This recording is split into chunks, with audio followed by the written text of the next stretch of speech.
സൈഡിൽ ഇതുപോലത്തെ വരട്ടാ വേണ്ട.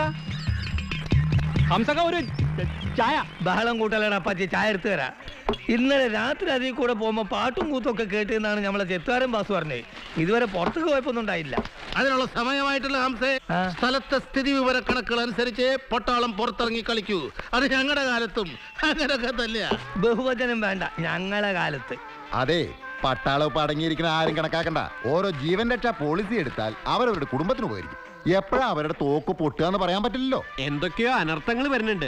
ഒന്ന് പ്രശ്നം വെച്ചാലോ? എന്നിട്ട് വേണം ഇവിടെ വേറെ പ്രശ്നം ഉണ്ടാവാൻ അല്ലേ? പ്രശ്നമാവണം. ഈ നാട്ടുകാർ അനുഭവിക്കും വേണം. അല്ലെങ്കിൽ ആരോടെങ്കിലും അഭിപ്രായം രൂപീകരിച്ചാണോ സർക്കാരിന്റെ നടപടി?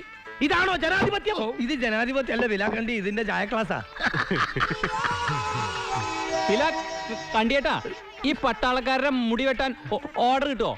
ഒരു 10 തല കിട്ടിയിരുന്നെങ്കിലേ. കണ്ടിയേട്ടൻ നിന്റെ അപ്പന്റെ നിന്റെ തല അവനെടുക്കാണ്ട് നോക്കിക്കോ. പഹായ അവനെ കളിയാക്കണ്ട പിലാക്കണ്ടി. വിക്കും വെച്ച് ഒറ്റ പ്രാക്ക് മതി, 4 പ്രാക്കിന്റെ തൂക്ക.